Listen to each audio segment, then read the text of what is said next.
Y entonces empiezan todos a hacer expresiones y es lo que me impresionó mucho, como de regocijo, pero simulado, pero se les salían las lágrimas. Sí, pues ya me imagino. Porque había perdido su candidato. Ya me imagino, porque ahí te vas al congelador, ¿no? Sobre todo cuando te habías manifestado muy abiertamente, dices, bueno, pues ahora te vas a la banca por 6 años o lo que durara el personaje. Digo, obviamente que el periodo es de 6 años en algunas ocasiones, porque les daba mucho a los priistas por remover a los gobernadores. Era un deporte, creo que un presidente de la República removió hasta 17, si mal no recuerdo. ¿Cómo no? Todos se le enfermaban, encontraba pura gente que tenía problemas de salud desde un principio, y ahora fíjate que nadie... No. Con Fox nadie se enfermó, había puros gobernadores sanos en ese sexenio.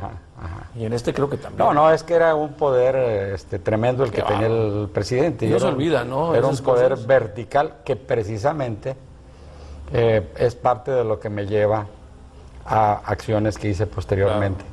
Bueno, ahí está la historia que traes del destape de un gobernador. Cuando vayamos a comerciales te voy a decir que yo pienso que yo sé quién es. Que yo pienso que yo sé quién es por la fecha. Datos. ¿Qué es eso del chilango fronterizo? Bueno, como estuve 12 años en la Ciudad de México, continuos, pero a pesar de eso mantuve mi casa en Reynosa.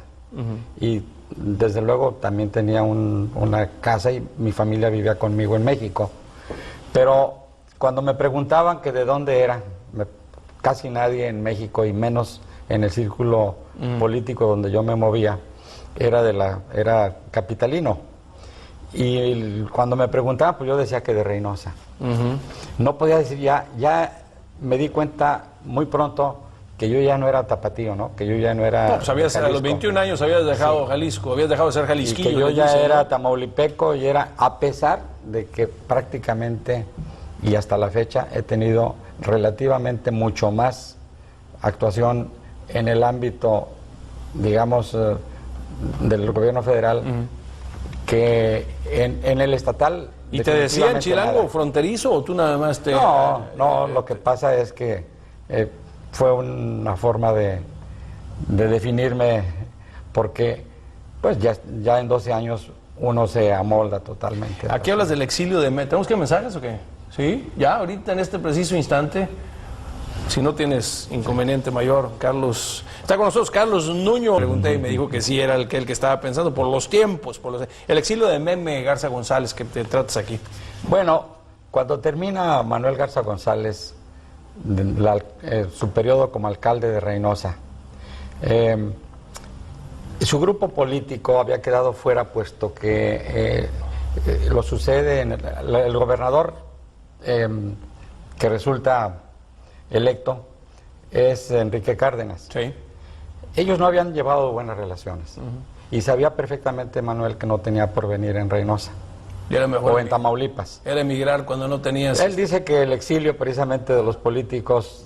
¿Te pedían que te fueras o te ibas en propia voluntad? Si tú querías permanecerte en activo, tenías un político que tuviera alguna relación, podía irse a la Ciudad de México y desde ahí mantenerse activo políticamente. O sea, pero tú solo te sentías como que ya no eras bien visto, bien recibido. Era obvio que iba a estar congelado aquí en ese gobierno. Porque había los otros, por ejemplo, cuando los presidentes eran a Echeverría, mandó a Díaz Ordaz a España, que me imagino que en contra de su voluntad, y era una muy buena embajada, en una época donde había cierta tirantez con las relaciones allá. Pero, por ejemplo,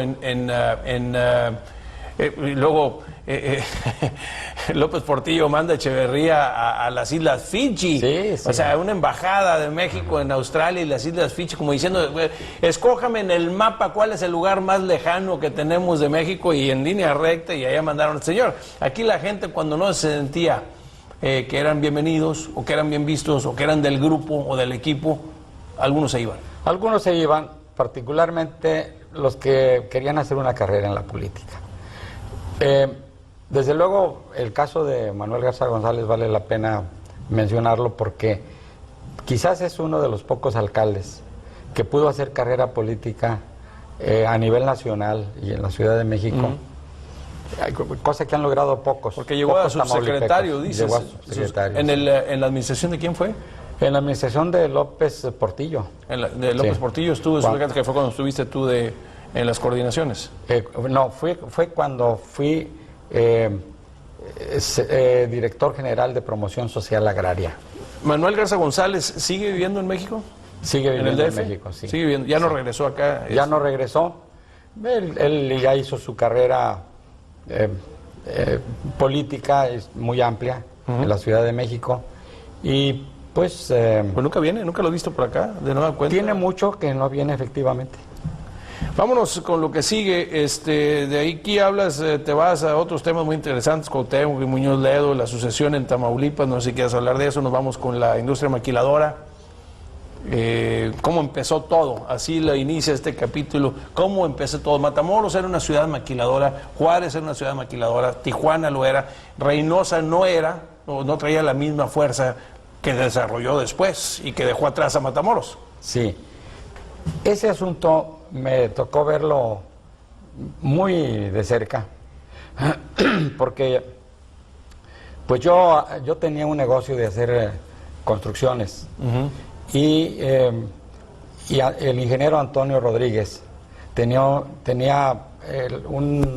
hizo un parque industrial. Fue el iniciador de esto, ¿no? Y la primera industria que recuerdo que llegó, Reimex Bra, maquiladora, industria maquiladora. ¿Qué año me estás hablando? ¿Finales de los 60, principios de los 70? Yo creo que finales de los 60. Sí. En un principio yo era muy escéptico respecto a eso, ¿no? Inclusive... Pues te falló. Me falló. Te falló. Sí. No, completamente, ¿no? Digo, ¿quién esperaba que iba a tener desarrollo? Yo creo que nadie nos esperábamos eso, ¿no? Y digo, después de estar la industria petrolera, por ejemplo, ¿no? Donde inclusive pues el nivel de sueldos, el nivel de prestaciones, todo este tipo de cosas, en esas industrias nacionales, sindicatos muy grandes y eso, contrastaban mucho con este tipo nuevo de industria, ¿no? De mucha mano de obra. ¿Y con quién firmaban ellos en un principio? Pues, ¿te acuerdas? Yo creo que ha de haber sido la Federación de Trabajadores de Reynosa, ¿sí? ¿Cómo no? Con Rafael, o ¿cómo se llama? Reinaldo Garza Cantú, creo que era bueno, había varios líderes ahí, ¿verdad? Yo creo que por ahí debe de haber andado el asunto, ¿no? Que debe haber sido algún otro sindicato, que no era el de la industria maquiladora, algún otro sindicato que vio la posibilidad de expandir sus operaciones. En algún momento ya se creó porque al empezar la industria maquiladora naturalmente duró tiempo desarrollándose. No llegaron primero las grandes plantas, llegaron principalmente plantas de confección textil. Sí. Y principalmente empleaban a mujeres. O sea que no se requería tanta tecnología, y empezaron las más básicas, después se fue abriendo el mercado y ahora las que están aquí, que operan, tienen una capacidad tecnológica increíble. Precisamente una de las personajes que yo entrevisto y que le pongo la entrevista en el libro. ¿De Mike Allen o qué? No, bueno, no hablo no me refiero en este momento a Mike Allen, que... ¿A quién sería en ese entonces? Dice aquí un ejemplo de... ¿Valió la pena acaso, como dijo ahí en una película, hubiese sido mejor que en lugar de 70 años hubieran sido 76 u 82 años del PRI? Yo creo que el país que surgió después del 2000 es un país diferente. Ahora, pues sí, nos molesta mucho que los diputados se digan cosas entre ellos, ¿verdad? Los pleitos, que no se pongan de acuerdo.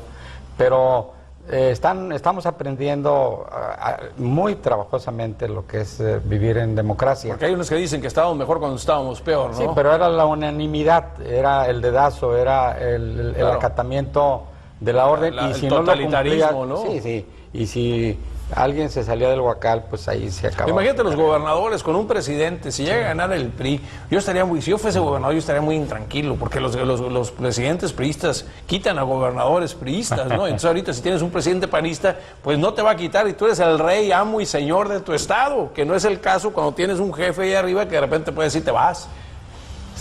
Sin embargo, aún en el hipotético caso de que regresara el PRI, que en realidad, como lo decía hace rato, no lo considero el mayor problema, puesto que lo importante es que la gente vote y que se respete su voto. En ese hipotético caso ya el país ya sería diferente, ¿no? Y aparte los diputados deberían, sí hay democracia, pero el problema es que hay mucha inclinación a satisfacer las necesidades partidistas más que los de la población en general. Por eso se enfrascan en todo este tipo de cosas sin razón.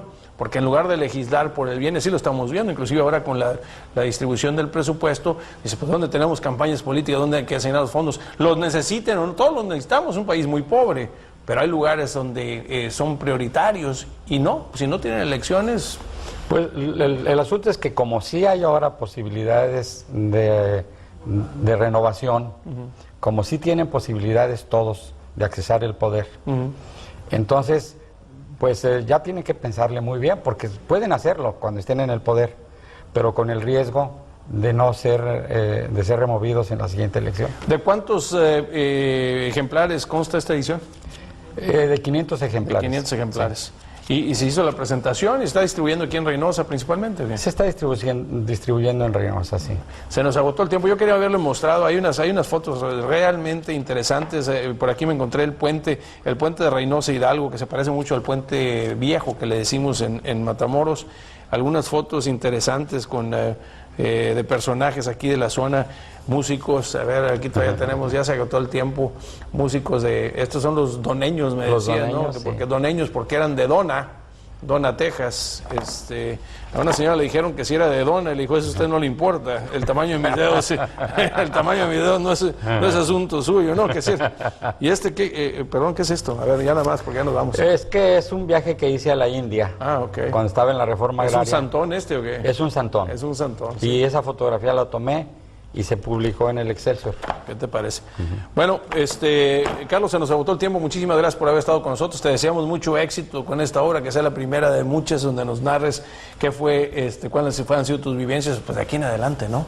Pues vamos a tratar de seguir escribiendo y pues te agradezco mucho haberme dado la oportunidad de estar en este programa. Gracias a ti por haber estado con nosotros.